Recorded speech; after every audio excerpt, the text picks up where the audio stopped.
আশ্চর্যজনক এই নীলগাই হল এশিয়ার সবচেয়ে বড় হরিণ জাতীয় প্রাণী। হঠাৎই এদের দেখা মিলে বাংলাদেশের উত্তরাঞ্চলে, কখনো কুড়িগ্রামে, কখনো ঠাকুরগাঁও সীমান্তে। মূলত পূর্বপুরুষের রক্তের টানেই তারা পার হয়ে আসে সীমান্ত, খুঁজে বেড়ায় পুরনো শেকড়। দেখতে অনেকটা গরুর মতো হলেও নীলগাই আসলে হরিণ জাতীয় অ্যান্টিলোপ। পুরুষদের শরীর ধূসর নীলচে, যার কারণে এদের নাম হয়েছে নীলগাই। নীলগাই নামটির অর্থ নীলগরু, যা এসেছে পুরুষ নীলগাইয়ের গায়ের নীল ধূসর রঙের কারণেই। নীলগাই শুনলে মাথায় আসে নীল চামড়ার এক গরুর ছবি। অন্তত নাম শুনে অন্য কিছু মাথায় আসার প্রশ্নই ওঠে না। কিন্তু নীলগাইয়ের নামের সাথে গাই যুক্ত থাকলেও এরা বাস্তবে কোনো গরু বা গরু জাতীয় প্রাণী নয়। এরা হরিণ জাতীয় প্রাণী। এশিয়ার বুকে বিচরণ করা হরিণ জাতীয় প্রাণীগুলোর মধ্যে আকারে সব থেকে বড় এরা। পুরুষদের গায়ের রং সাধারণত নীল ধূসর, আর স্ত্রীগুলোর গায়ের রং হয় বাদামি বা হালকা হলুদ।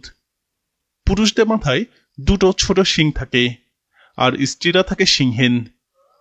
এরা শান্ত স্বভাবের, বিপদের সময় ঘন্টায় 50 কিলোমিটার বেগে দৌড়ে পালাতে সক্ষম।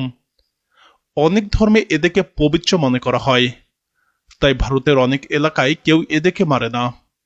কিন্তু কৃষকেরা এদেরকে ভয় পায়, কারণ দল বেঁধে ফসলের মাঠে নেমে পড়লে এক রাতেই পুরো ক্ষেত সাফ। মজার ব্যাপার হলো এই প্রাণী নির্দিষ্ট জায়গায় বারবার মলত্যাগ করে, যাকে বলে ল্যাট্রিন সাইট। নীলগাই এখন আর শুধু ভারতের প্রাণী নয়, বাংলাদেশের বনভূমিতেও এদের উপস্থিতি নতুন করে ভাবনার জন্ম দিয়েছে। তারা নিঃশব্দে চলাফেরা করে, শান্তভাবে পরিবেশে টিকে থাকে, অথচ তাদের আগমন যেন প্রকৃতির পাঠানো এক অদ্ভুত বার্তা। মূলত ভারত, পাকিস্তান এবং নেপালে খোলা মরুভূমি, ঘাসে মাঠ এবং শুষ্ক ঝোপঝাড়ে এদের বেশি দেখা যায়। পুরুষদের গায়ের রং সাধারণত নীল ধূসর, আর স্ত্রীগুলোর গায়ের রং বাদামি বা হালকা হলুদ।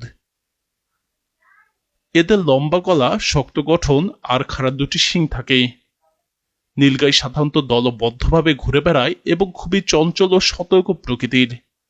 খাদ্য হিসেবে এরা ঘাস, শস্য এবং ছোট গুল্ম জাতীয় গাছ খেতেই পছন্দ করে।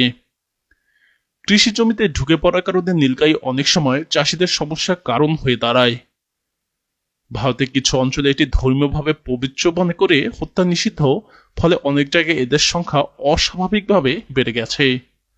তবে এরা মানুষের জন্য ক্ষতিকর নয়, বরং সাধারণ মানুষের উপস্থিতি টের পেলে দ্রুতই পালিয়ে যায়। এদের গড় আয়ু 21 বছরের মতো হয়। একে অনেকে শান্ত এবং বোবা প্রাণী হিসেবে মনে করে, কিন্তু বিজ্ঞানীরা বিভিন্ন সময় নীলগাইয়ের ডাক রেকর্ড করতে সক্ষম হয়েছে। এরা দ্বিবচর প্রাণী। প্রচন্ড গরমে এদের দিনের বেলায় দিব্যি খাবারের সন্ধানে চলাফেরা করতে দেখা যায়। এরা তখন প্রচুর পরিমাণে পানি পান করে। তবে গ্রীষ্মকাল ব্যতীত অন্য সময় এরা পানি না খেয়ে 2-3 দিন কাটিয়ে দিতে পারে। 1940 সালে শেষবারের মতো বাংলাদেশের বুকে দেখা গিয়েছিল নীলগাই। এরপর তার আর কোনো চিহ্ন ছিল না বাংলার বুকে। বছরের পর বছর ধরে অপেক্ষার পর বাংলাদেশ থেকে তাকে বিলুপ্ত ঘোষণা করে দিয়েছিল আন্তর্জাতিক মহল। কিন্তু দীর্ঘদিনের বিরতি শেষে বাংলাদেশের মাটিতে পুনরায় দেখা গেছে এদেরকে। 2018 সালের পর থেকে বারবার বাংলাদেশে আসছে এরা। লোকালয়ে আসা মাত্রই প্রাণীটি পিছু নেন কিছু লোকজন। এতে করে কোনোটি মারা পড়ে, আবার কোনোটি উদ্ধার হয় আহত অবস্থায়। প্রিয় দর্শক, প্রাণীটিকে রক্ষা করতে আমাদের কি কি পদক্ষেপ নেওয়া উচিত বলে আপনি মনে করেন? আপনার মতামত কমেন্টে জানান।